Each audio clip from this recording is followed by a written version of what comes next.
Welcome to the age of disclosure.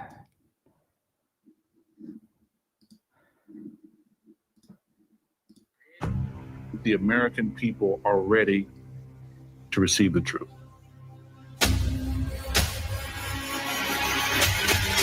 Humanity is not the only intelligence in the universe. Humanity is not the only intelligent species. We are absolutely not alone. Non-human intelligence exists. UAPs are real, they're here, and they're not human. I spent 25 years as a senior official with the CIA. I worked on highly classified UAP program. 28 years as an astrophysicist. I served as the 4th Director of National Intelligence. Director of Aviation Security in the National Security Council. The one-star admiral after 32 years of service. People that come forward with this, I feel like they've taken their life in their own hands. I was recruited to a highly sensitive government program that investigated unidentified aerial phenomena. For over 16 years, on behalf of the U.S. government, I worked as a senior intelligence official on the unidentified aerial phenomenon topic. We learned that the U.S. government was involved in a long-running secret war with other nations to collect and reverse engineer vehicles not made by humans. I have seen with my own eyes non-human craft and non-human beings. It's rotating. There's a whole fleet of them. The first country that cracks the code on this technology will be the leader for years to come. China has established its own version of a UAP task force. You think for a second that they wouldn't consider using it to achieve their ends of domination? This is similar to the Manhattan Project. This is the atomic weapon on steroids. This is so secret, very, very few people in our entire government have been allowed access to it. Even presidents have been operating on a need-to-know basis, but that begins to ramp out of control. It's not acceptable to have secret parts of government that no one ever sees. You better be careful about a government that doesn't trust its people, because there's no telling what they'll pull on you. This is the biggest discovery in human history. You had information being locked away that could change the trajectory for species. It has so many beneficial impacts, including clean energy. We should have disclosure today. We should have disclosure tomorrow. The time has come.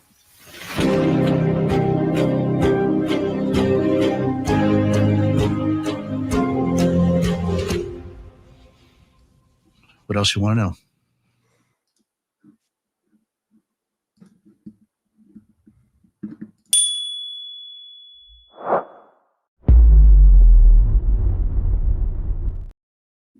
Welcome back to Total Disclosure, hosted by myself, Ty Roberts.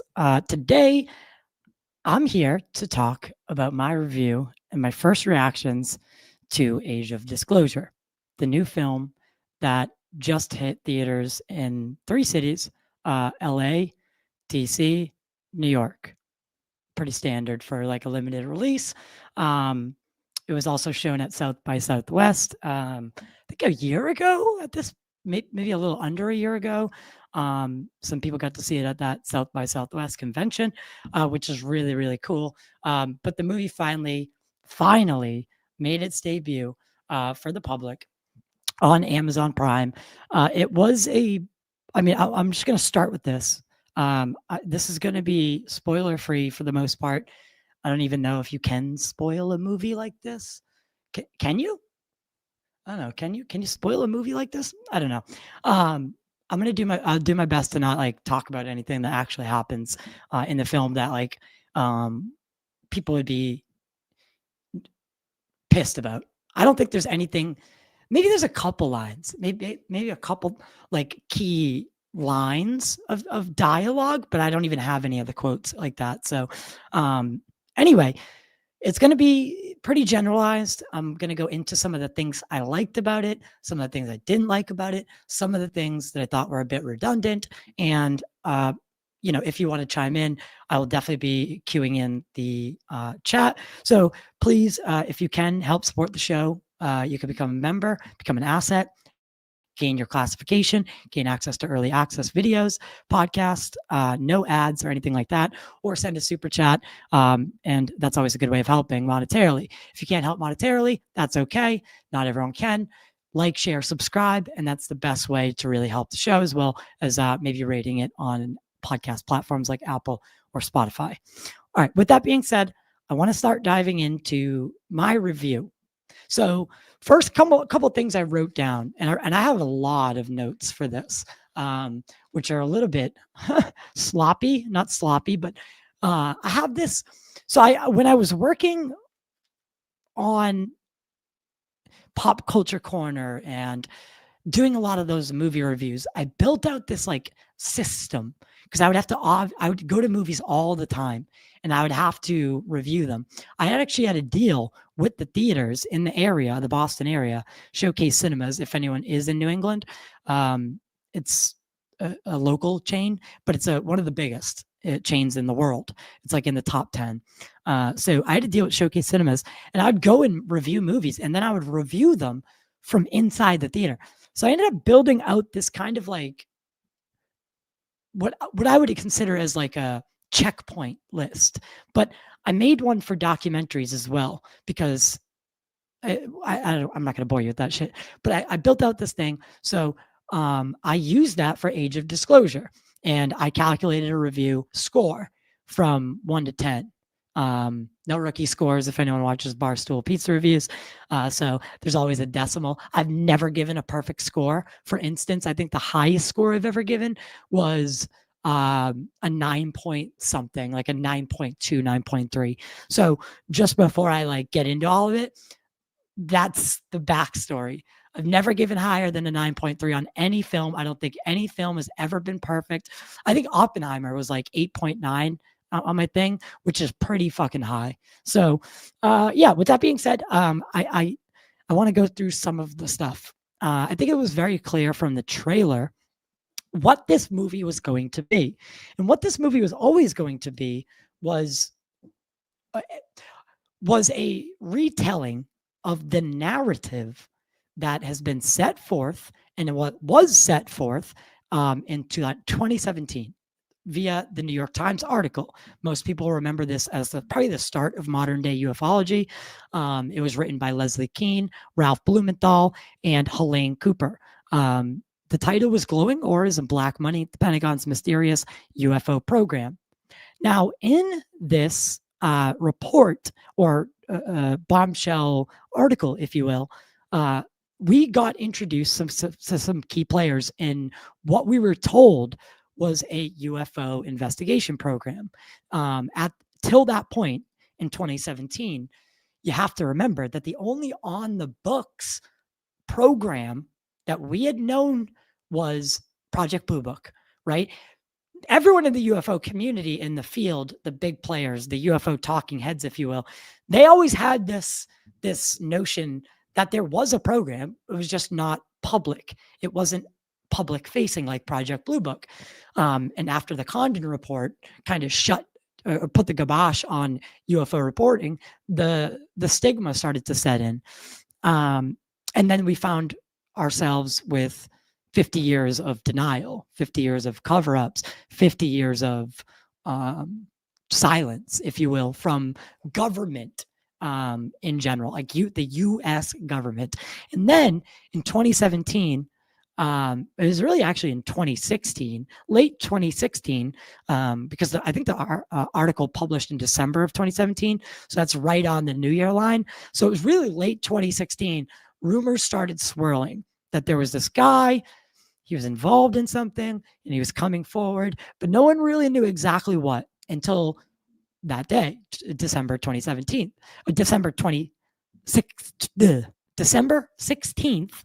2017, it ran. I remember it was a Sunday, and then on the Monday, it ran in the actual like hard copy of the Times, and I still have that somewhere in my files. We were introduced to Lou Elizondo, a gentleman named Lou Elizondo, and the program AATIP. The program AATIP, as it was presented to us in that article, and Brian Bender from Politico also was reporting on this, and I should bring that point up as well. So Brian Bender reported on it for Politico, kind of launched at the same time. The the Times, no pun intended, took the lead. It was obviously the bigger outlet, but Politico was literally had the same access and essentially the same story they were telling to the public. So 2017 changed the modern UFO disclosure movement. However, and so it did set the tone, and it started this kind of like crescendoing house of cards, right? Starting to fall, if that makes sense, or like dominoes starting to fall. But it was all centered around the Nimitz, the 2004 Nimitz encounter with David Fravor, Alex Dietrich, Chad Underwood, and most people will know this footage very, very well. So that footage came out with the 2017 New York Times article along with it. Elizondo and Chris Mellon had snuck it out of the Pentagon, quote unquote, recounting that from Lou's book, at least. That's how it's framed, is they snuck the footage out. They found some loophole.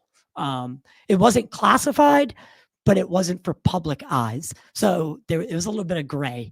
And all of a sudden, there's a resurgence in the UFO world, like the UFO community. Acknowledgement of this program, AATIP, which stands for the Advanced, oh, Jesus. Why am I doing this now? Advanced Aerospace Threat Identification Program. But then what we later find out is OSAP was the actual mother program. That was the Advanced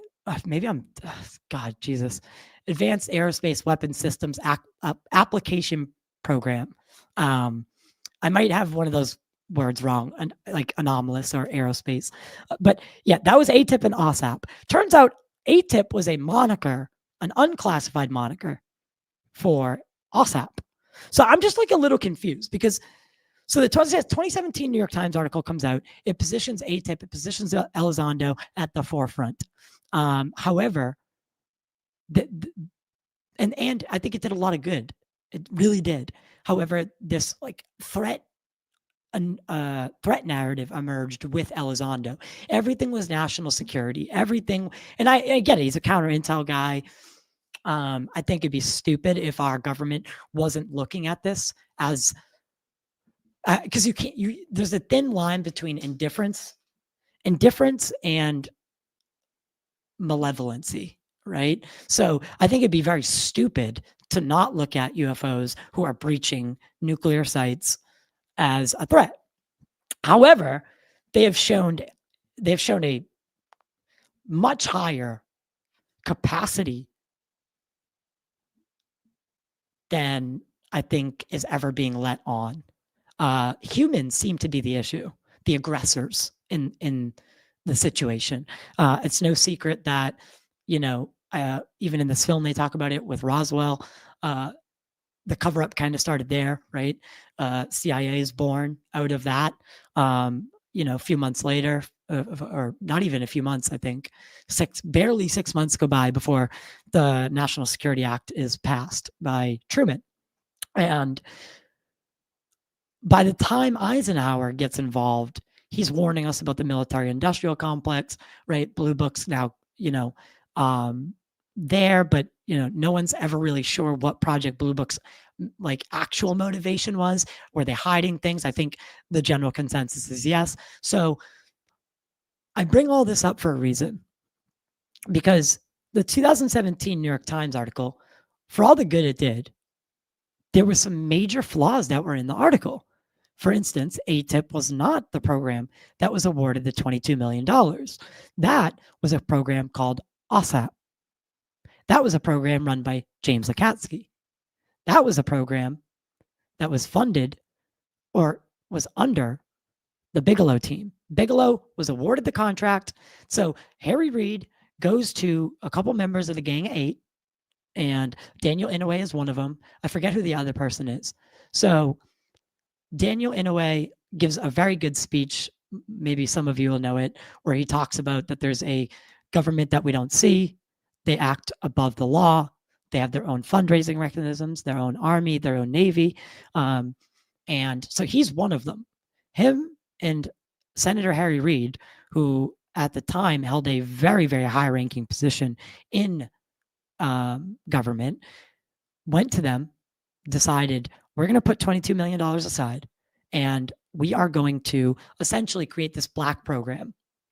This black program was OSAP, and it was going to study everything that you can think of, from the paranormal to, I mean, it was mainly a UFO investigation program, but a lot of their work was out of Skinwalker Ranch. Bigelow is known for this, right? He had bought in Skinwalker Ranch and some other properties. Bigelow's name is tied to NIDS. Now, NIDS, if you start looking at the roster of NIDS, you'll start seeing a lot of names that seem to pop out again in the 2017 article, but spun a different way. Again, this is why I bring it up, because I'm very confused. So I want to start with this, because this is what my main confusion comes from.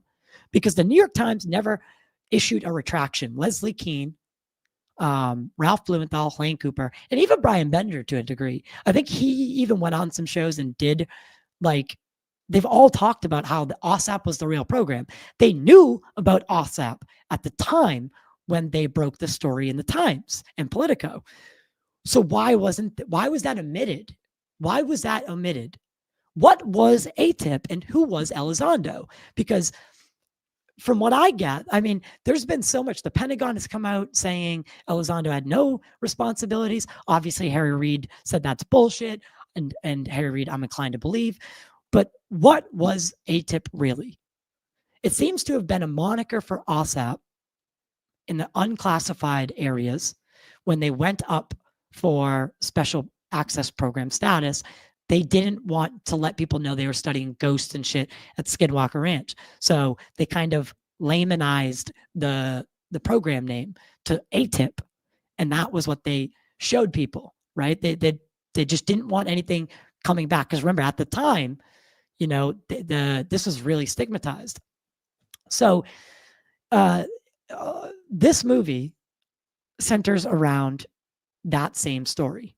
But if we agree that that story has flaws in it, what are we doing here? Like Corbell, for instance. This is another thing that grinds my gears. Corbell, he knows Elizondo. I have no doubt that Elizondo is involved to some degree. I think Jay Stratton has gone on the record saying that is the case. But was it funded? And if it wasn't funded, if whatever incarnation of Elizondo's work with UFOs, if it wasn't funded, honestly, I'd give him more credit for splitting his time for free. So I just don't understand why there's this conflation between what OSAP was, what Jim Lukatsky has told us in books like Skinwalkers at the Pentagon, written by George Knapp, James Lukatsky, and Colm Kelleher. So there's this big narrative divide that I just don't understand. Like, I don't get it. The New York Times has it wrong if what Lukatsky says is true. If what George Knapp says is true, right? But they seem to just overlook this and be like, oh, well, it's not even a big deal. Oh, it kind of is a big fucking deal. Especially when everyone in this movie, all of their lower thirds said that they were advisors to AATIP. From Eric Davis to Hal Puthoff to Gary Nolan, all of them, they were all advisors to AATIP. I had no fucking idea. I had no idea that was the case. What was AATIP in that case? Because if it wasn't funded, the $22 million went to OSAP. By the time that AATIP and Elizondo came in, there was virtually no money left. They were going up to get more money. And that's when Harry Reid had lost his poll. And I think James Clapper's even the one that denied it. And now he's even in this film. Like, I'm just having some fucking real hard time, like, battling this in my head. So I just want to know what the truth is.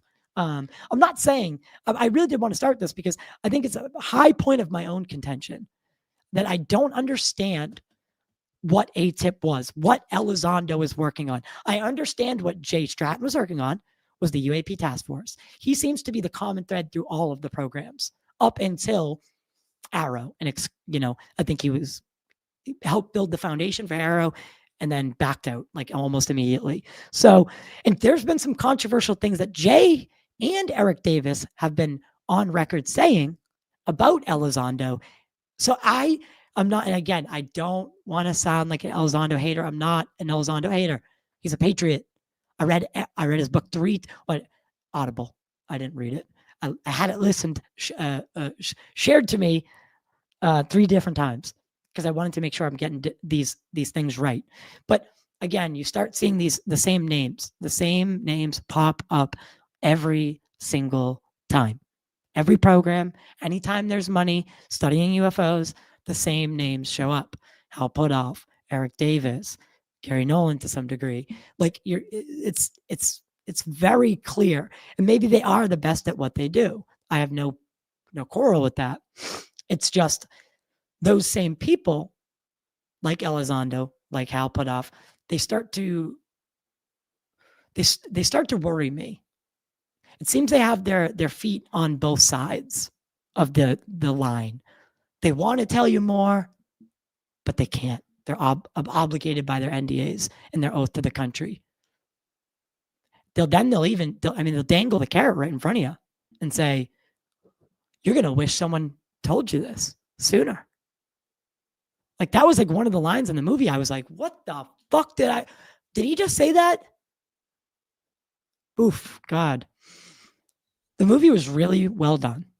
It was really well done. Really, the style, like no scary alien cutaways, no X-Files theme. It took the subject seriously, very like deadly seriously. I like that. I really do. I think that's the way that we need to head. And I think that really like caught on with James Fox's The Phenomenon, which arguably for me, scored higher for me personally. I like the case studies and the actual data and the actual witnesses. That's what I like. Now, what we have with Age of Disclosures is interesting. And I think it was framed like this from the trailer, that it was going to be, 34 people from the government telling you what they know about UFOs. Except here's the catch. They're only telling us what they can tell us. So at what point do you say that this is the DoD approved version of disclosure? And again, is that a bad thing? Maybe not. Is that the only way we get disclosure? Maybe. Is everything a threat? I don't know. I think the scaring people part of it, it's a dangerous line. And I know this is a serious thing, right? Especially to these people like Elizondo, to Hal, to Eric Davis, to all of them. They're patriots first, and I'm okay with that. But don't dangle the carrot. I feel that that's very disingenuous. I feel like if you were in the topic, if you knew the UFO community lore, if you will, this movie wasn't. It didn't really bring anything new. James Clapper, maybe that was the new thing. But again, he was only on screen for a limited time. So I know things get left on the cutting room floor, but why were certain things left on the cutting room floor is my question. That's my question first and foremost. The OSAP stuff, Lakatsky, they all know about the bigger picture. Why are we not hearing about it? Why are we only hearing from AATIP and Elizondo? This movie, he is definitely the main character. Make no mistake about it. Elizondo is the core of the story. And again, I am not saying that's a bad thing. What I am saying is there's all these questions that people have that haven't been answered. So, and again, Leslie Kean, Ralph Blumenthal, and what I fear is that most people like Corbell, like Knapp, like Leslie Kean, who have been in this subject for whatever and have reputations to uphold, they've built a living on this narrative that was set forth in 2017. So they may have conversations with Jim Lakatsky. He might tell them directly, that OSAP was the program that was awarded the $22 million contract. That AATIP was a moniker, an unclassified moniker for OSAP. They may tell you all these things, but then they just let them. I feel like they don't want the UFO disclosure movement to be hurt in any way, so they don't want to admit that anything's wrong. And I've had a problem with this for so long, because if we can't admit when we're wrong, when we're talking about the most complex, the most existential question of our lifetimes, of humanity, of global history, if we can't admit when we're humbly wrong, oh boy, we are starting bad. So again, this movie is really well done. Got to give Dan Farah credit. All the players that he was able to assemble, I mean, that's a feat. And the amount of credible, qualified individuals, it's amazing to see. It really is. Well-rounded, I think, from civilian airspace all the way to the military encounters and UFOs and nukes. I liked seeing that UFOs and nukes were talked about. My friend Bob Salas was interviewed for this film. He was on screen for like 2 minutes. They talked about Malmstrom, and I get it. Movies that got run times, and I think so Dan Farah also did a Rogan interview the day that it came out, and he had said that he had like a 4-hour director's cut of this Age of Disclosure film, and then he did start. I'm very interested to see what they'll do with that. There's got to be so much stuff that they recorded with Clapper, like with and Clapper. I have a real issue with. Just as a person, he's been known to perjure himself to Congress. And then told us that he gave us the least hurtful truth or something to that degree, like the least impactful lie. And that's how he and I understand this whole government world is dicey. It's dicey. You don't want to go to jail. You don't want to break an NDA. You don't want to commit treason. All of that stuff is so acceptable. But just say it. Just say it. Give it to us up front, right? Don't call yourself a whistleblower if you've gone through DOD pre-publication, because that's not a whistleblower. Again, so these terms get thrown around a lot. And I think that's what we need to be careful, because it's not lying, it's exaggerating or conflating. And like the skeptics, they're already so good. The debunkers are already, they're so talented. If you give them a reason, they're going to poke holes in this whole fucking thing. And then until they are shown the physical evidence that everyone wants, right? They're never going to change their mind, and they're going to continue to be opposition. And when someone as credible as a nuclear launch control officer comes out and says, hey, something weird is happening, like Mario Woods. Mario Woods was featured in Age of Disclosure, albeit for only a couple minutes. They didn't get into a lot of cases. It was a lot of generality about the topic of UFOs, how there was AATIP, which tried to do the right thing and tried to study UFOs. It got caught up in the bureaucracy. He couldn't get the job done from the inside. So he had to resign. And he had to resign to continue his mission. And this is Elizondo, of course. And that's the story that we've been fed. And again, you look at NIDS, right? Look at NIDS. Look at the Bigelow era. Then jump and fast forward to AATIP. And then to TTSA, and so on and so forth.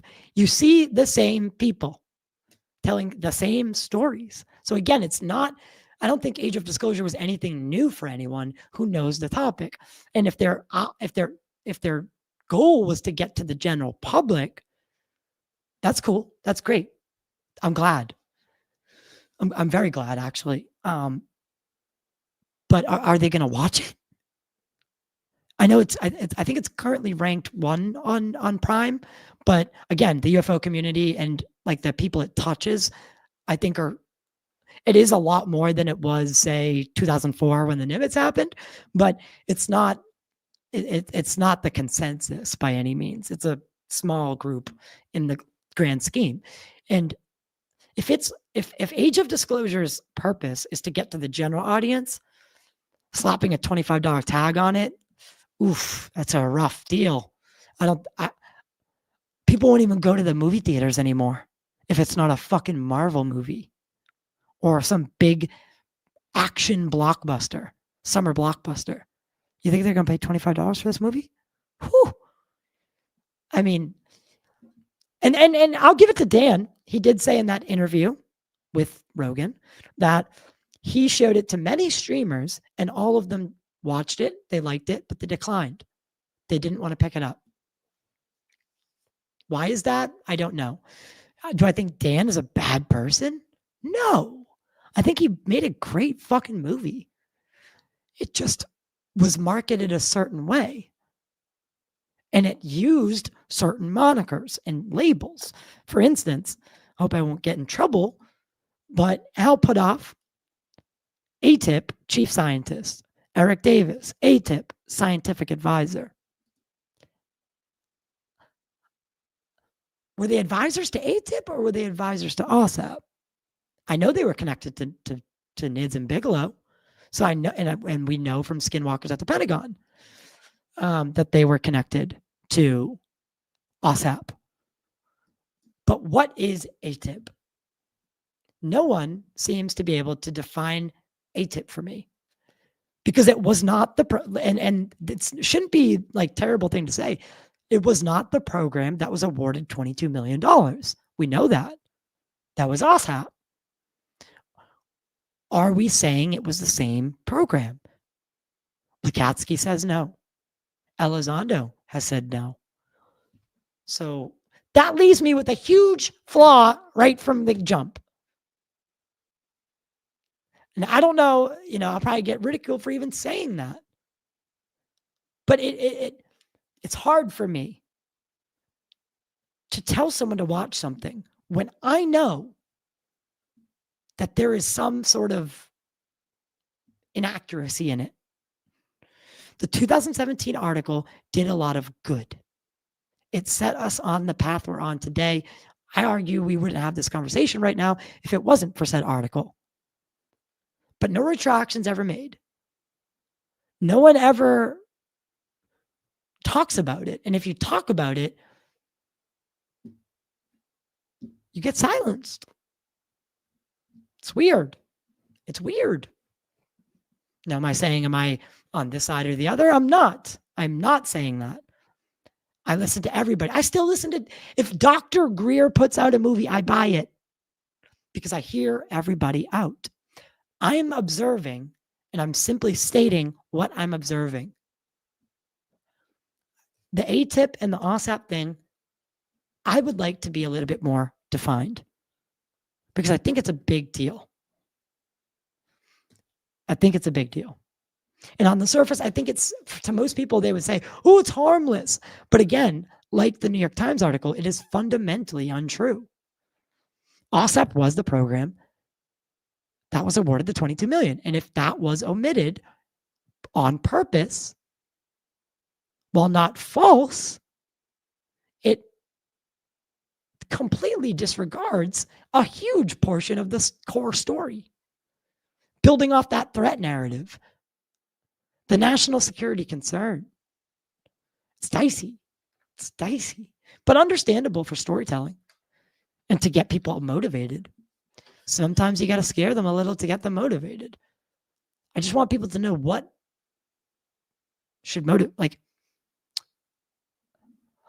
do I think we should be scared of UFOs? No, I don't. I don't. If they wanted to end us, we wouldn't have gotten out of the Stone Age, right? Or at any time they could just hurl an asteroid from the belt at us and boom, reset. The apes with thermonuclear weapons are gone. Start again.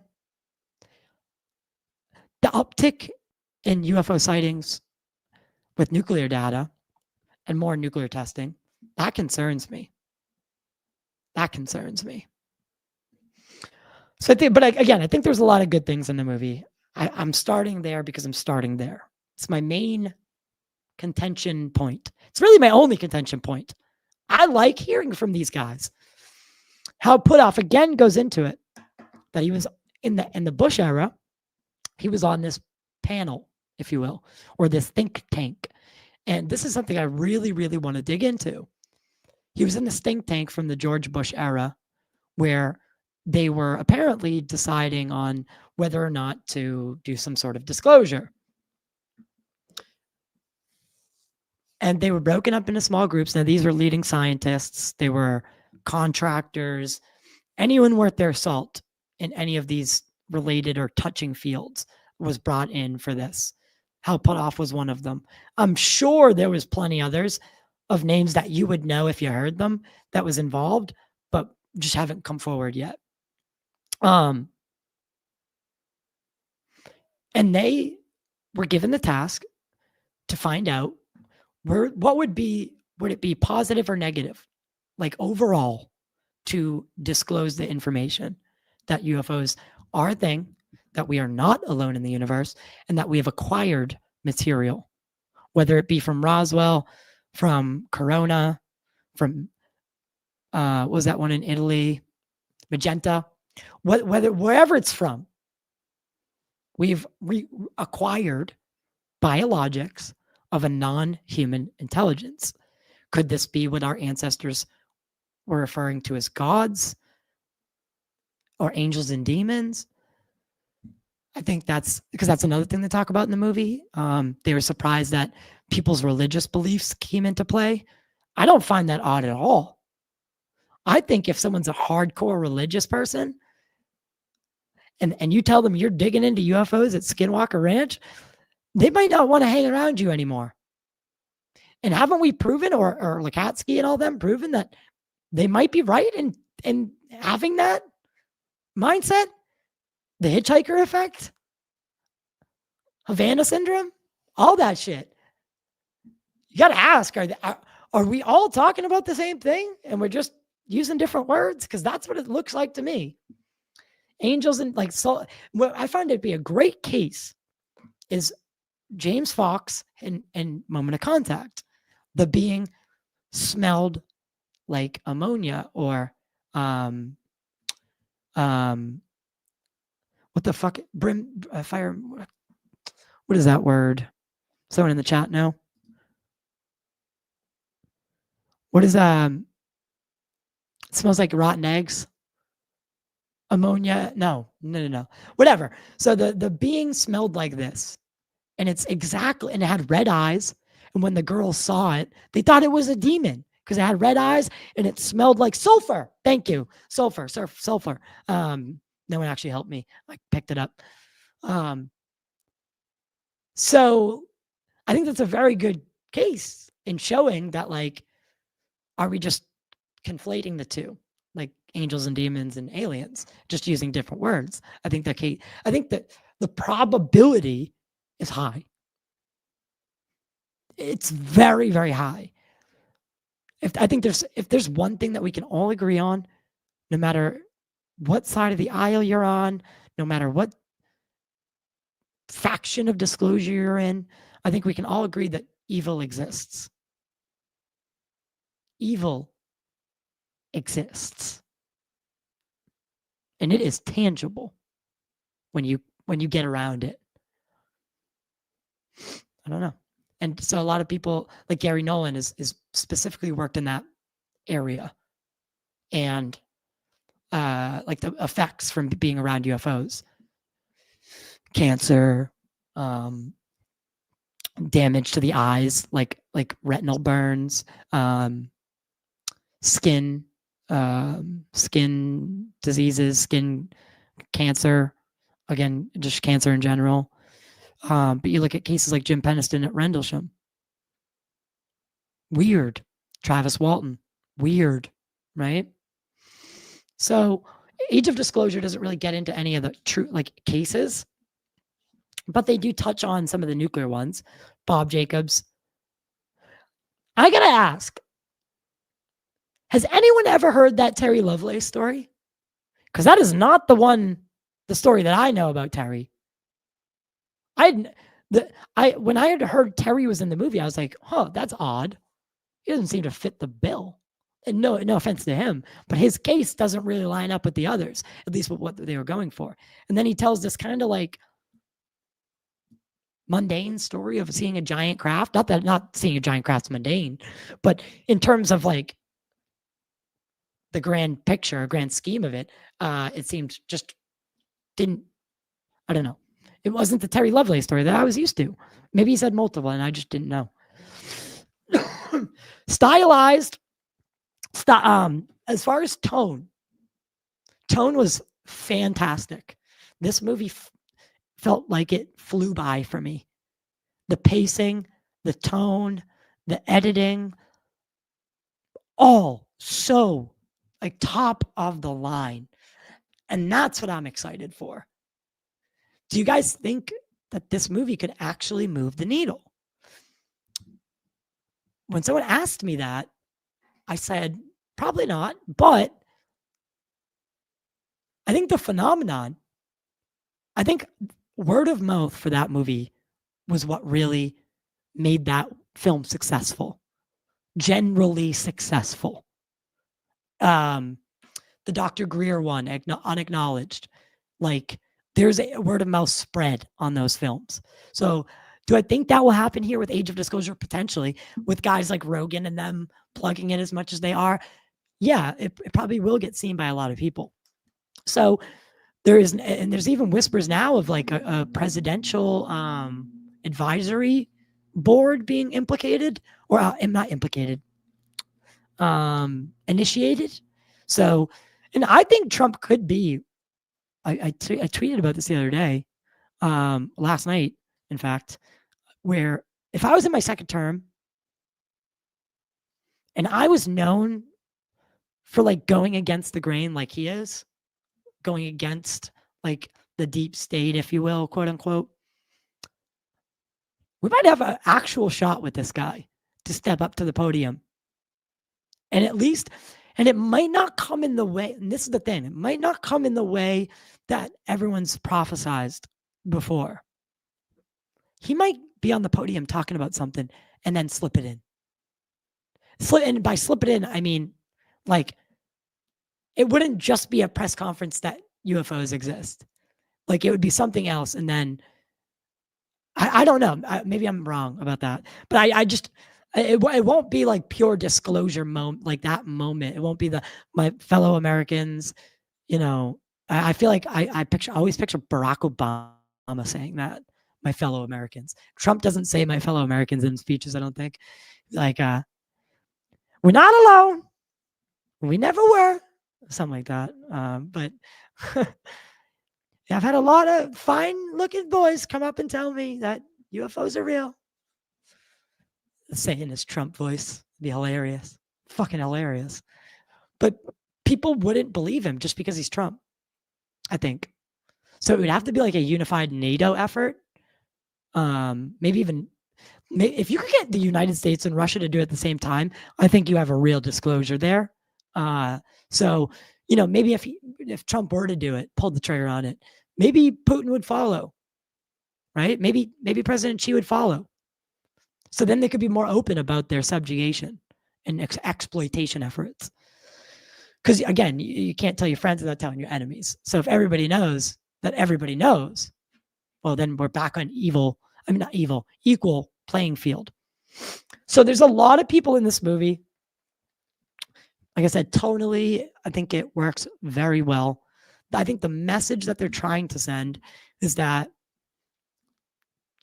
there's a legacy UFO program. And Lukatsky, in the recent episode of Weaponized, had been asked this, but from Jeremy Corbell. And I think I know now why he asked it. The timing was not coincidence. But he asked Lakatsky, had he been read into any other legacy UFO program? And Lakatsky, doing what a good former DIA officer would do, he deflects and says, I can't answer that. But here are my clearances. I held a Q clearance. That's public information. I think he's trying to say yes, right? He's trying to say yes in the way that they do. I think Lakatsky was read in on the legacy UFO program, the one that is the bad guy in Age of Disclosure, because they're like the ones that are apparently putting hits out on Elizondo. That's crazy. If that's true, that's crazy. Like no one. Elizondo, like I think he could hold his own as a counter intel guy. Probably knows what's up. Probably has like a bunker of his own somewhere. But putting the hit on that guy from the legacy UFO program, if that's true, that's wild, right? Because now we're talking, and he says it in the movie. I'm not going to spoil this because I told you I wouldn't. He says something in the movie at the end. Fucking wild. Wild. Wild. And he says it with a straight face. Anyone who knows the movie will know what I'm talking about. But what he says that the United States is able to do to its citizens, if needed, if they pose a threat. Ooh, man. So if he ends up in the Potomac, I guess we know what happened. And maybe he was genuine. I really like, there's one. So anyone who knows Elizondo knows that he's a 5 observables guy. Dude, my favorite part of this movie was the way that they conveyed that. Like Elizondo teaching it. It was the funniest thing I'd ever seen in my fucking life. I laughed so hard. But I will say, with some of the issues that I had, like I said, and some of the issues that I had, I think I've already got over them. It's really all of it. It's the OSAP AATIP thing. That is where I'm like, I think we need more clarity. So Dan Farah puts together Age of Disclosure. Elizondo is the main character. Elizondo testified. I was there. Testified before Congress. Will not say anything that will not say anything that the DOD has not approved him to say. Him, Hal Puthoff, and Eric Davis are involved in the program to some degree and are trying to tell us that there's another legacy program that has been performing crash retrieval programs. David Grusch has talked about this. What's that other guy? Jake Barber has talked about this. Michael Herrera has talked about this. Now Lakatsky, if you want to say it, has talked about this, that there's a legacy UFO program.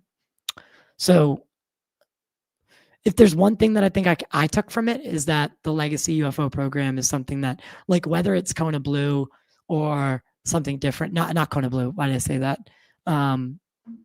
Whether it's something we've never heard of before or something that we might have heard of through other people. So another thing that was left out of Age of Disclosure was the Immaculate Constellation stuff. They did have a good, I think it was probably was in the film at one point, but was then taken out because it seemed like they had a clear in when they started talking about this moment that Elizondo testified. Now, it's funny because I met Elizondo outside of the hearing that day. I didn't see any cameras with him. Not cameras that were, because they had some footage in this movie from those hearings that I'd never seen before, particularly the Elizondo walking in, right? But I was out there when he walked inside. I had left the room because I had got my seat in the hearing and I had left and then I walked outside and all the witnesses were there, out there. And you can kind of see it in the film. They're all out there like talking to each other. And that's when Elizondo starts walking in. Unless they redid that for like dramatic effect, which would be fine. making movies is sometimes, you didn't get everything the first run. But there was some footage in there that I loved that was like from the hearings itself. And there's one moment where like David Fravor like winks at the camera. That was fucking brilliant. Whoever edited that moment, brilliant. So they must have been filming this for a long time in secret. I think what he said on the Rogan interview was around 4 years. So this has been being filmed for 4 years. While that's happening, Eric Davis and all of them, the UAP Disclosure Fund, they go to Congress that other time. Not a lot of that got included in the film. So I just want to know what got left on the cutting room floor. I would see if they could maybe do like a follow-up or like maybe even like a director's cut. I think would be cool to show us some like the uncut interviews, like Bob Salas, Bob Jacobs, Mario. I think they probably only had like a little bit of screen time in the actual cut, but you have to assume that they filmed like 30, 40-minute interviews with these guys. So I'd be willing to see those, or I'd definitely be willing to pay for some sort of director's cut that like incorporated more of those interviews. But again, I think Dan was telling the story that he was told, that he was like, Elizondo's the main character. Elizondo tells that story. So if you're going in expecting to hear something different, I guess you won't. You probably won't see anything new. But what you will see is a director that has worked on some amazing films, Ready Player One being one of them. He's worked with Spielberg. When those people start taking it seriously, what this movie is a very serious take on the national security implications of UFOs existing and breaching our nuclear sites and our most sensitive facilities. They definitely want to get that message across. They definitely got the message across. My issue with that is I think it's one side of the story. Why are these things breaching our nuclear sites is a much better question. I don't think they're there to blow us up. I think we're fundamentally the problem. Human beings are the problem. Too aggressive, too emotional. That's why I waited to do this review. I was going to do it Friday night when it came out, right after I watched it. But I was so like dialed to 10 that I knew it would have come off wrong. And I don't want that. A lot of really cool. What I will say that Marco Rubio, Jay Stratton, Eric Davis, Hal Puthoff, probably were standouts. The main characters, they got probably the most screen time. Gary Nolan, Tim Gaudet, Jeff Nucitelli. Trying to go through them in my head right now. A lot of them were in it. Great stuff. Like the amount that they were throwing at you was so overwhelmingly like these guys that they're putting in front of you, the credibility that is instituted just by their CVs. We're talking decades and decades and decades of service to this country, whether it was in a capacity that was in the military or in intelligence is different, but they had it all. Star-studded cast. But and they did talk about some cool stuff. How they think, like what the main theory that they have is for how these things work, or how they operate, not how they work, but how they do what they do. Why we observe them, seemingly defying physics. I don't think they are defying physics, but seemingly banking a 90-degree turn. which would turn any human into pudding, to quote Hal Puthoff. I can't do the Fravor wink. But they definitely got, I think they're on to something there. And what I really like is that they didn't get into like specifying whether it was aliens or something interdimensional. A lot of talk about like Andre Carson was in this. Andre Carson brings up some of the USO stuff. And that, again, that's where they go with Tim Gaudette. I just think we could have gone in a little deeper, which would have been cool. It would have been cool. But I get it. Runtime, you get it to a place. Like as a filmmaker, you need to lock it in and you need it to be digestible and you need there to be a story arc, like a through to through story arc, right? And a message that you're trying to send. And the message I think the film was trying to say is that these things are real. And I agree with that. And that we need to, that it warrants further investigation. I agree with that. It's just the people that are telling it to you that, you know, if you have any biases, like you're not going to want to watch it. Like if you don't like Elizondo, you're not going to want to watch it because you're not going to believe him. You already have a preconceived notion to not. I like the guy. So I can watch it and kind of remove myself from that and still ask the questions that need to be asked and at least take something from it.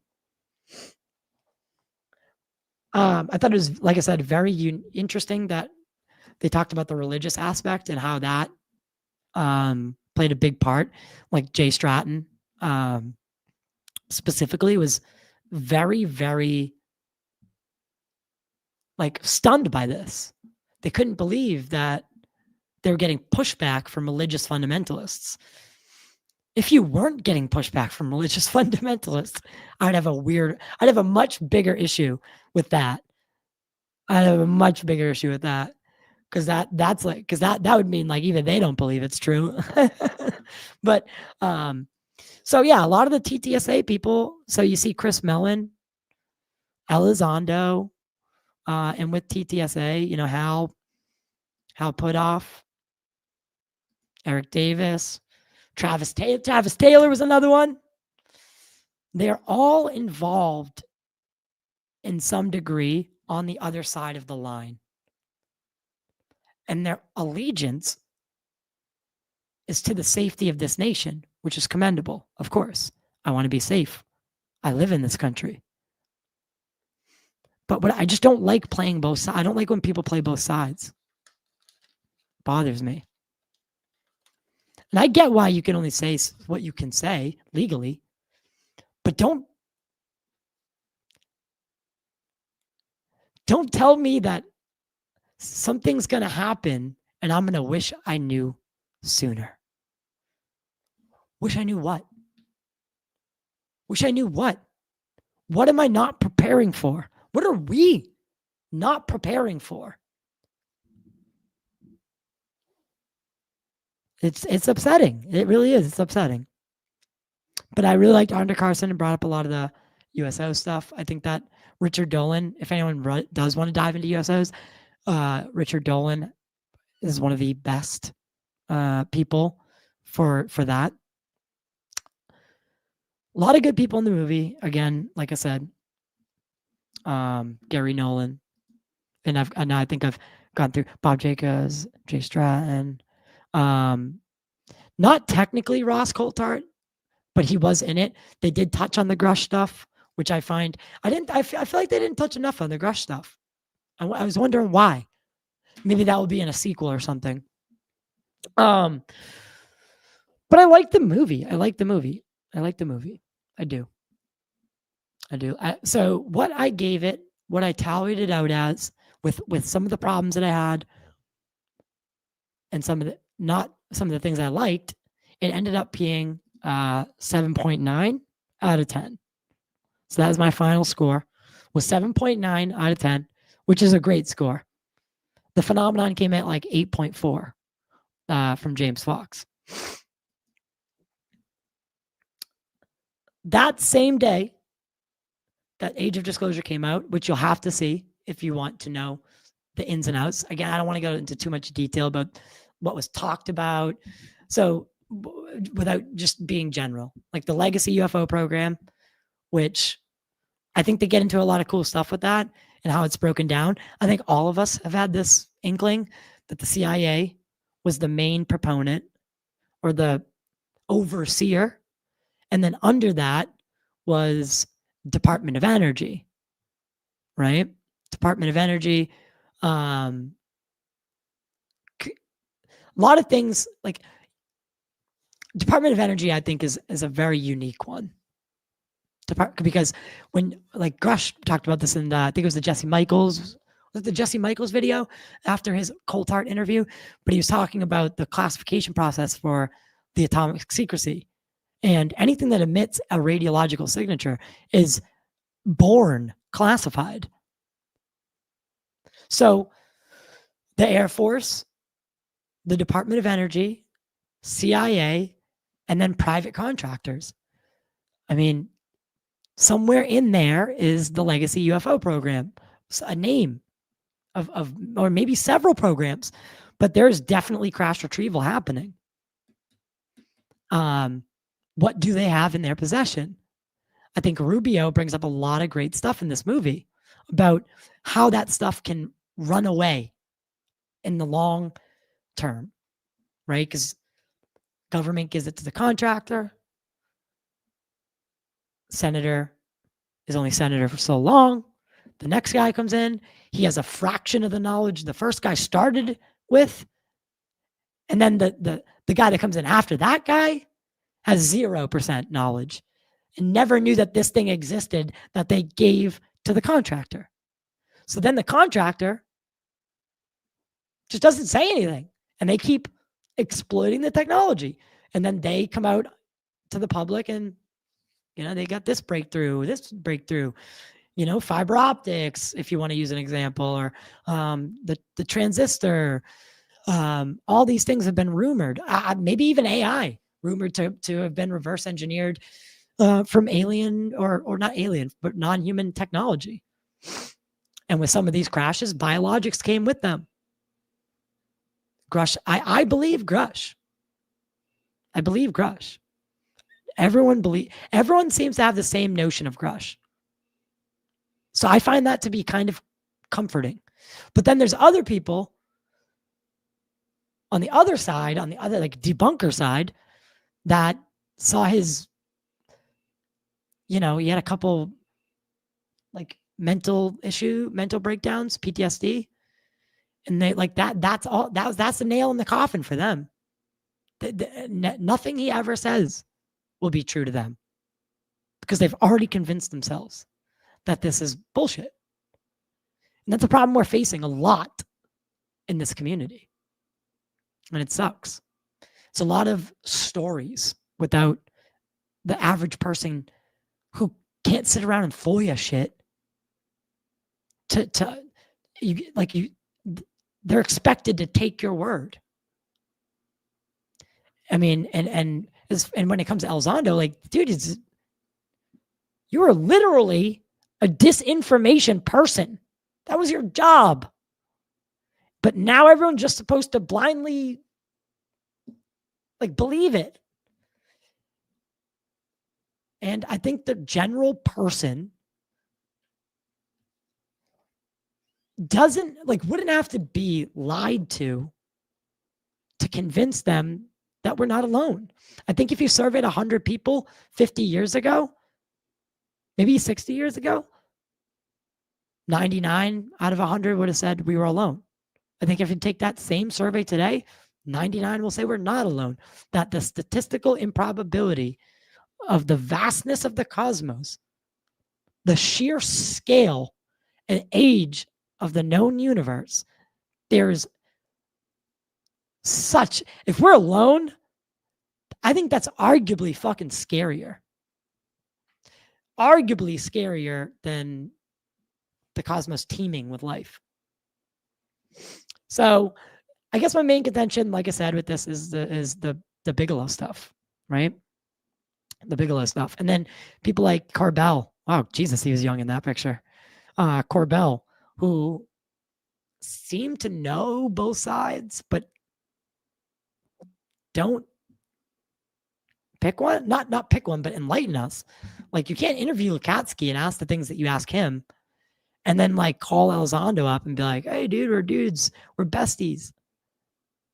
I mean, you can, but people take note of that shit, and I think that's where our problem is right now. Is like you either have to be with Elizondo or you're against him, and that's again, I think that's a dangerous place to be.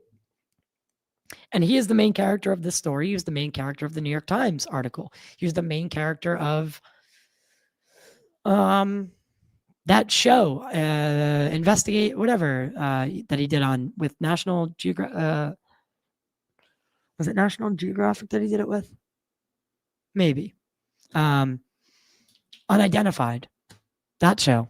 He was the main character in that. So if you had seen all that stuff, none of this will be new. None of the people will be new. The way the information is presented is in a really cool way, and in a modern, very serious way. So that's the difference. And I think if we can rally around that aspect of it, we might be able to push the ball forward. And I think in the movie they call for the amnesty aspect. And I'm just wondering, like, why? This, and then the amnesty and the what's the other thing? The domain. The domain, where they can seize everything. The government can like seize shit. Like people like Jacques Vallée have raised question about that and concern about that, of that domain aspect where the government can just seize things. Because if we give them that right back, or if we give that ability to our government, they never have to give you an explanation on why they're seizing what you have. And they could just say, well, we have it on good authority that it's non-human and we need it. And we're going to seize this technology that you have, this material that you have. And they don't have to give you an excuse. That's part of it. So that is why the UAP Disclosure Act had a lot of problems. People had a lot of problems with that part of it and the amnesty part. But I do think we're going to have to meet the legacy programs halfway. Maybe not full amnesty, but only for those who come forward and tell the truth. Right? Those people, maybe, given that you didn't murder somebody to keep this secret, you should be safe. Right? You should be safe. At least not have your life taken away.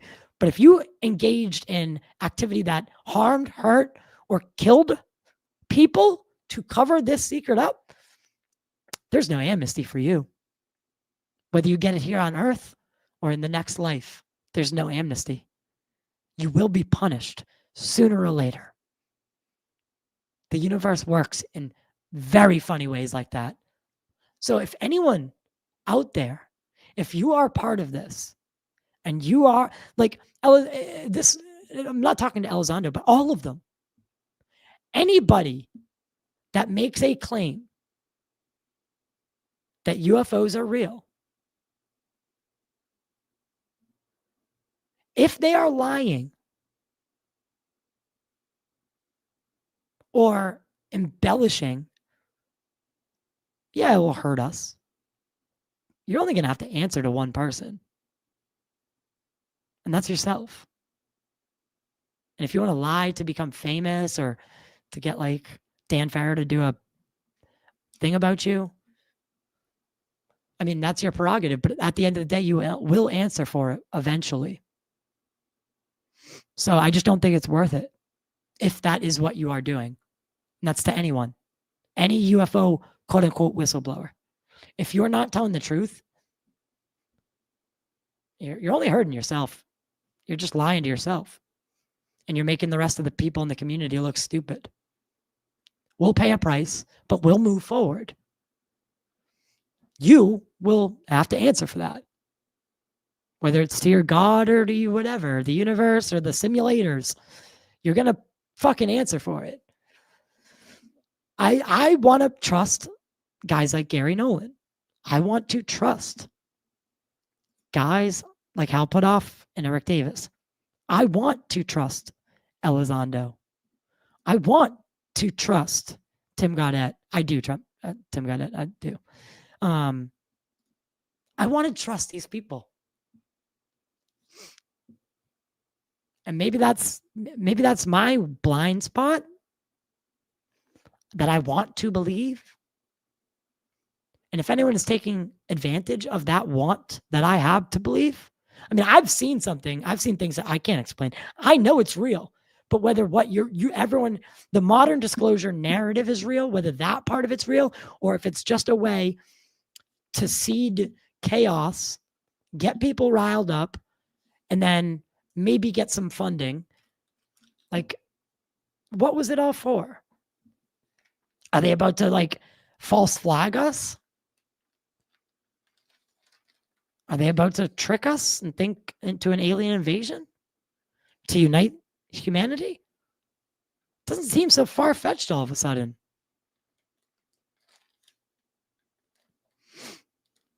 But I wanted to watch a couple clips, not of the movie. We'll get immediately taken down.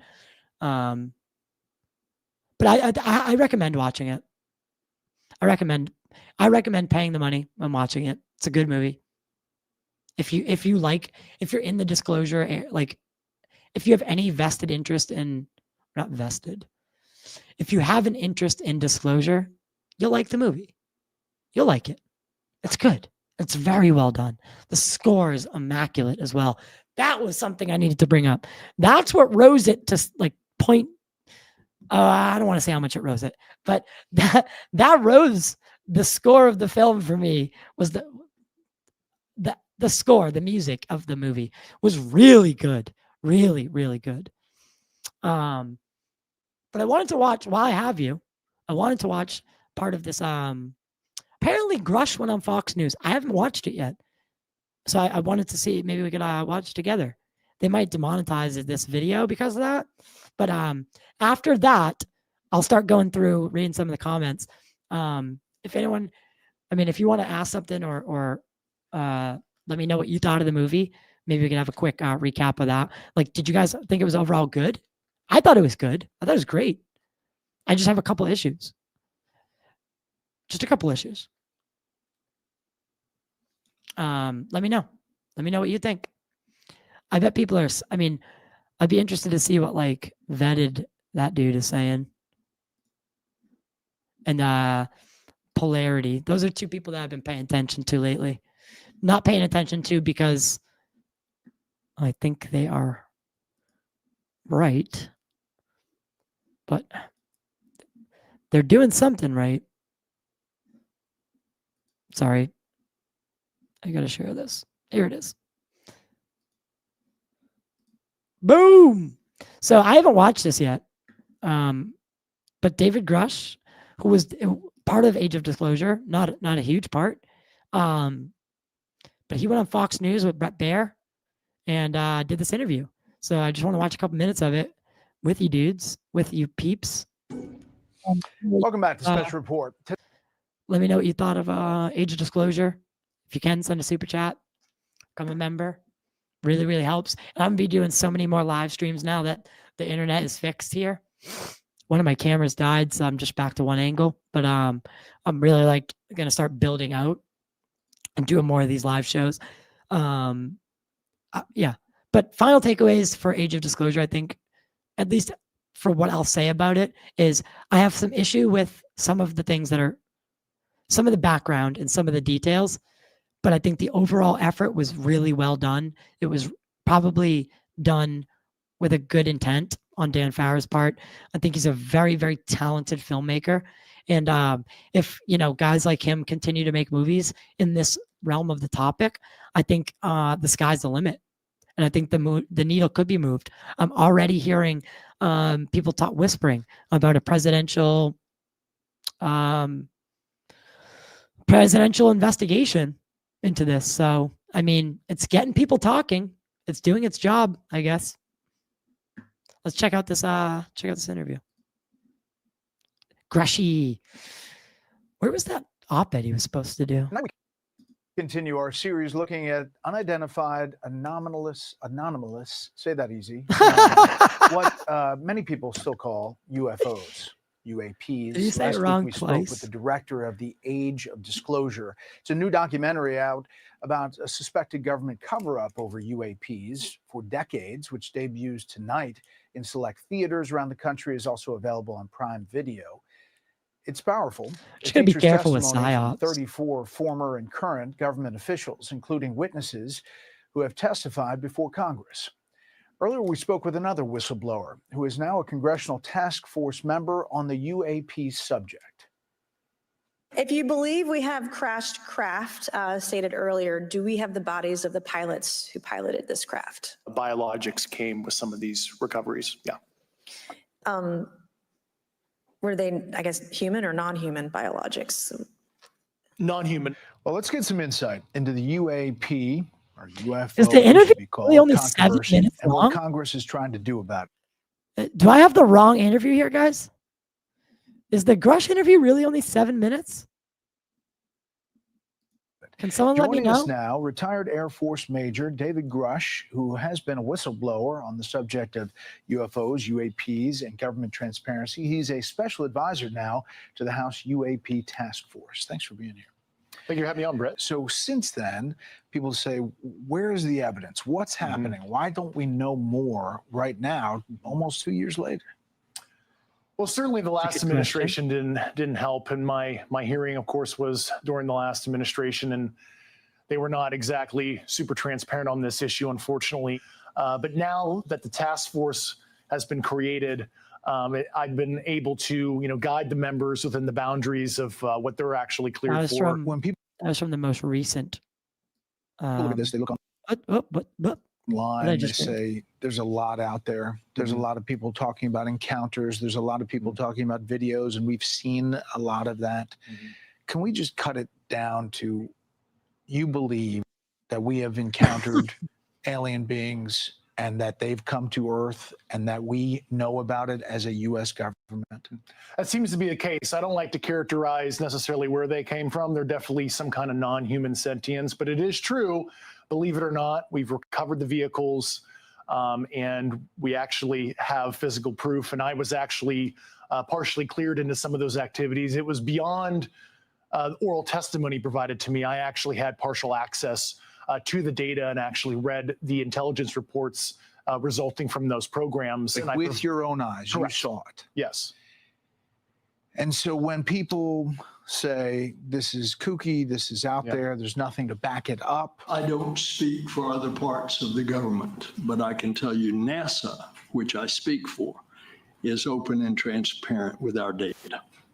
Do you believe what Mr. David Grusch said, or is he lying? Fox Whatever behind he him. said, where's the evidence? What do you say? Certainly members of this current administration are very, very well aware of this reality.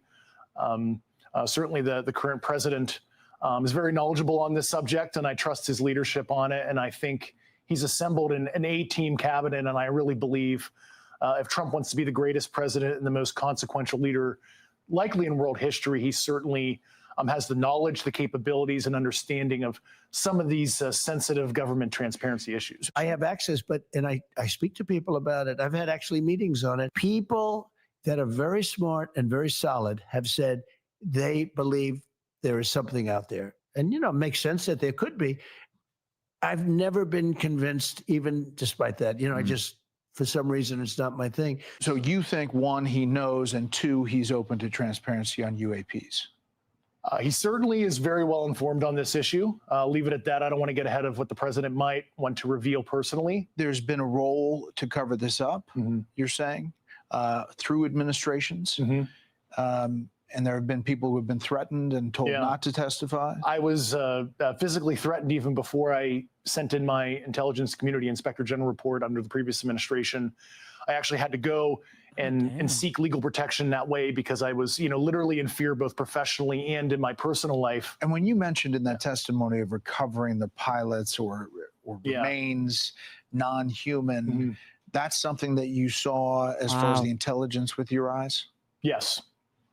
And it is a very uncomfortable, even for me now, as somebody who's seen it, experienced it, even talking about it, because it's so outside a normal person's worldview to understand that there is this biological sentience that have piloted these crafts that don't necessarily look 100% like you and I. Were there pictures? Were there?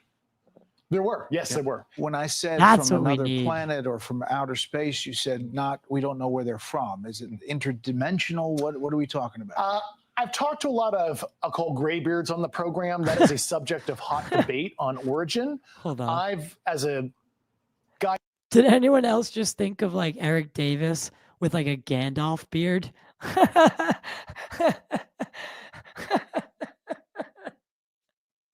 Someone make that with AI. Just have it Eric Davis, but Gandalf. That's exactly what I just thought of. Physics formally as well in my background. I leave an open mind on what the origin is. Certainly, there is the extraterrestrial hypothesis, and they could be coming from elsewhere off Earth, but I don't usually go there because I did not see that data, and I'm not conversant in the high confidence theories that the U.S. government had. I'm not aware of any remains that the department has of any signs of extraterrestrial beings or activity or technology. You say we, the U.S. government knows. Okay. See what she just said? We, and this is the same thing that Kirkpatrick and Arrow take note, that they often do. Why are they leaning into that word? Extraterrestrial, specifically. Because if they have not determined, if they really don't know where they're from, which that's what it seems to be, no one wants to label it, at least from like the Grusch side, they don't want to label it. They don't know. But then the government turns around and says, we have no proof of extraterrestrial. Whoa, whoa, whoa. No one said that it was just under the extraterrestrial banister or banner. It could be future humans. It could be interdimensional. Like you again, this might be a case of you might not be lying. There is no proof that it's extraterrestrials per se. It could be coming from our fucking ocean. Right? That's not extraterrestrial. That's ultra terrestrial. So are they just lying to us by using the correct wording? I think that's fair to ask. But there are many other governments around the world.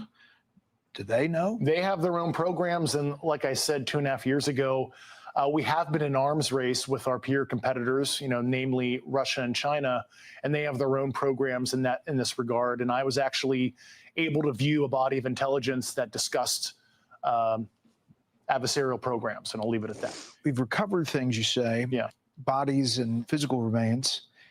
Was there a sense that the motive of how they got here, what they were doing, was it peaceful, not peaceful? We've seen a mixed bag of activity, and motive and intent, why they're visiting. That's once again, that gets into our assessments, not necessarily, we can't quite understand the intent of some of the sentience and why they're visiting. Could it be because we have interesting genetic material on Earth? We're a Jurassic Park tourist attraction for them. Could be a myriad of reasons. For the other people who are coming out, you say to them what? You've obviously faced intimidation. You talked about harassment. There are reports that others have too. I say that there's hope. Certainly, Congress values whistleblower information right now, and certainly I believe there's an appetite with the administration to do the right thing on this as well. And there's some other things that are happening behind the scenes that I'll let the administration discuss when they're ready. Okay. Well, we appreciate your time, and we'll follow every element. It's fascinating. Yep. Thanks for having me on. Hey, Sean Hannity here. Hey, click here to subscribe to Fox News YouTube page. And Is that really the whole interview? That was the whole thing?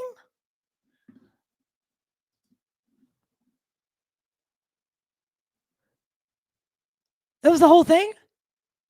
Or is there more that I'm just like, is that just like a clip?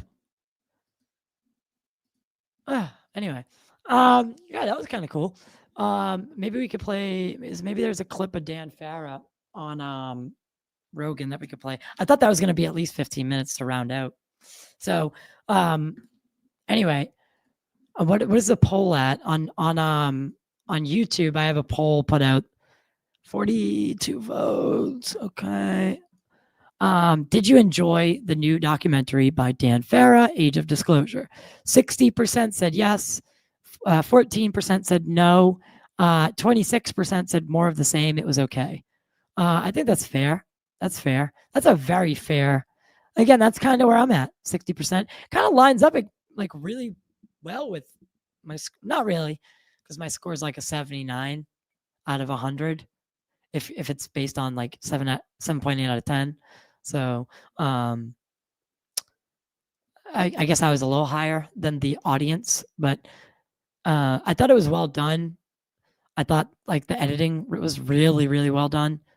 Specifically, the score, magnificent. Some of the content choices, again, I think we're on the right track. We're on the right track. Make no mistake. Make no mistake about it. I don't think that Elizondo's a bad person. I don't. And I know people want to say he is, but I don't think that's true. I don't think any of those people are bad people. I just wonder what they actually know. And I don't know. I don't want to get into that because it just gets into speculation, just gets into murky waters. I really want to hear a lot of these people. If there's something we need to know, someone's got to break the rules. All right. And it seems that I don't know. I don't know. Because again, you get into other territory. I'm not asking anyone to go to jail for life for me. So, and for my benefit of information. But I think that is a crime against humanity. To know that we're not alone, to have murdered people, to be actively exploiting or connecting with a non-human intelligence and not telling the public where the ones, at least in the United States, our tax money is paying for this stuff. It's like classifying black holes. You can't do that. You can't classify reality. It doesn't work that way. That's an overreach. And it's an overreach, and it's I would assume breaking some sort of law, a crime against humanity. Maybe, I don't know if that's a real punishment, like if that's actual law, but it's very frustrating to have someone tell you that or imply that something is like we're headed for something, and we're gonna want to wish we knew sooner. That hurt me. That hurt me. So I don't know. I thought, like I said, I thought the movie was great. I just think I think going forward, I would love to see Dan jump into some actual cases, whether it be military, like Tic Tac, and do that angle, like talk about military UFO sightings specifically. That's fine. That's so fine. I would love to see him tackle that. From the Rogan interview he did, there was a few people he talked to that backed out of the movie for fear of their reputation or fear of what the reprisal of being in the film. So, I mean, he's made connections now. So where is this guy going to land? Right? Where is this? Is he going to? It'd be interesting to see. It's a good case study, I suppose, in itself. It seems when people get the UFO bug, they get the bug. And then it overtakes like everything. And that's all they want is the answers. And they dedicate their life to their life and their livelihood to finding answers. And it's weird. It's a weird subject like that. Not many other subjects do that. Or niches, right? Aside from maybe like religion. I mean, that's not a niche. It's a way of life.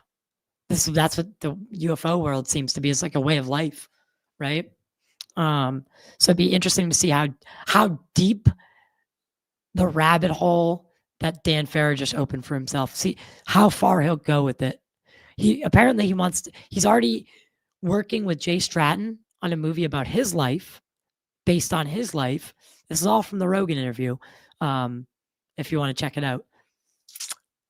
He's working with a remote viewer on a remote viewing film, as well as the Jay Stratton stuff, and then one other. Maybe it was the follow-up to Age of Disclosure that I'm thinking of, because I know they did discuss like doing something like that, which I think would be fantastic, whether it's a director's cut or a direct sequel with some of the stuff that you couldn't use from the first film. That, like, what I really dislike about movie making is there is stuff that gets left on the cutting room floor. Some of that stuff's gold. It's just you had better material to run with. So sometimes you never even see that stuff. And that's a shame. Most filmmakers will end up using it to a degree, right? Most, like documentary filmmakers, I think will end up using it. Like if they, like Greer made all the unacknowledged, he made the movie, but then he like released all the interviews on the YouTube channel. That's a good way to do it, actually. Take note.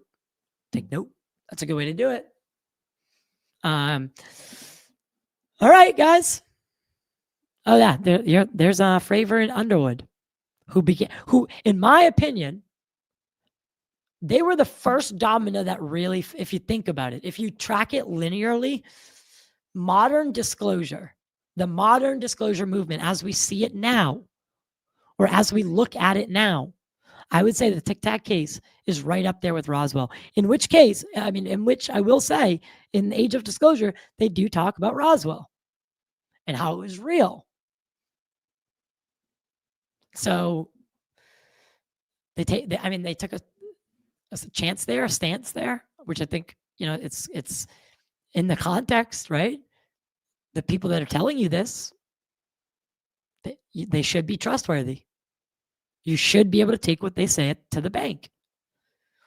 Unless they're trying to psyop you, of course. Do we know that that's the case? I don't know. If I knew, trust me, I wouldn't be having such an internal dilemma when I'm watching these movies. I would just pick a fucking side and lean into it. You make more that way. But here I am still with my questions. So I'd definitely like to see all the uncut interviews. What do you guys think? Any comments I should get to? Gene, my man. Gene just throwing the $10 around with no actual text to quote. Thank you, Gene. Love you. Him and Nat will be coming on soon. And we'll probably do it live. Maybe we'll do it live. I have the camera switcher and stuff now. We can do it live. That'd be fun. It's a clip of a longer. Oh, so that's 7 minutes. That was just a clip? Because it did feel like it was cutting at weird places. So was that just a clip and there's a long David Grusch interview that I didn't see? I'm not going to play any more of it. I think 7 minutes is a good amount to play.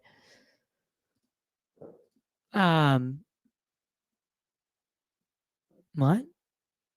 You'd think the reactions, it was an hour. What? That was it? We're not alone, Scooby-Doo. All right, thank you guys. Yeah. That was the interview, huh? That's fucking crazy. 7 minutes. Yeah. A lot of it is here. That's what it felt like. I know a lot of other people are like, dude, it was a bunch of fucking white guys telling you about disclosure. And I'm like, dude, that is not how I saw that. But I mean, Andre Carson is not white. That's one person. Marco Rubio, I don't think is white. I think he's like, yeah, it's a lot of old white guys in ufology. Get used to it. There's a lot more people coming on board now, though. So the old timers, like the people that have been in it long, I should say, yeah, predominantly white males. But it's not like that anymore. So please don't use that. Please. Anyway, let me know in the comments if you're watching in the future. I would like to hear your thoughts on Age of Disclosure. I think it has a chance to actually to do some good. I think it has a chance. I had a bunch of notes I didn't even really go through. Wait, I went through Lukatsky and OSAP, AATIP, James Clapper's perjury to Congress, all the witnesses, really 1 to 3 minutes of screen time, while the rest was kind of just the New York Times article, narrative set forth in 2017. Can't have it both ways. You can't be wrong and celebrate said story. And I went over all this, aside from some mentions and quick clips. I think I got to everything. It does set the stage. Oh, no. It sets the stage for what comes next. The only direction I can see would be physical evidence. That's the only thing that I think would unanimously silence critics and intrigue science is physical evidence. So logically, that for me, if the advancement in this topic is to happen, physical evidence needs to come out. I know that there's other things that constitute as physical evidence that exist already. But we need something for the general public, like straight from the government, them saying, this is from Roswell or this is from Magenta. Like they need to say it and give it to us. It can't be like an I-beam from Roswell that we know had inscriptions on it that were similar to hieroglyphics. Can't be that, right? It needs to be something different. And it needs to be from the government to us. Here's some fucking physical evidence. Boom. We're not alone. End of story, right? Let some labs do some samples on it.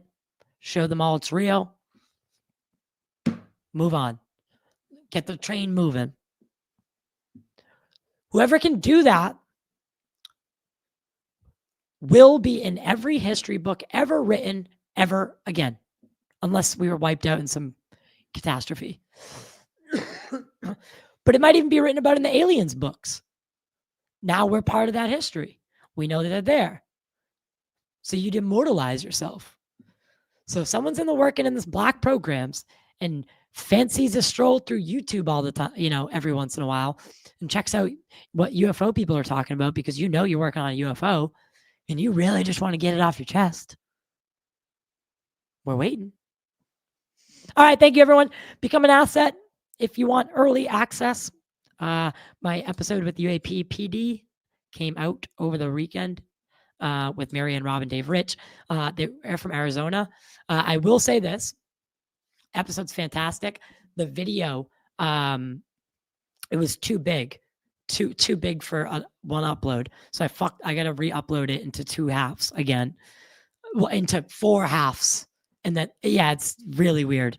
So I'll get working on that tomorrow. But people who are coming on are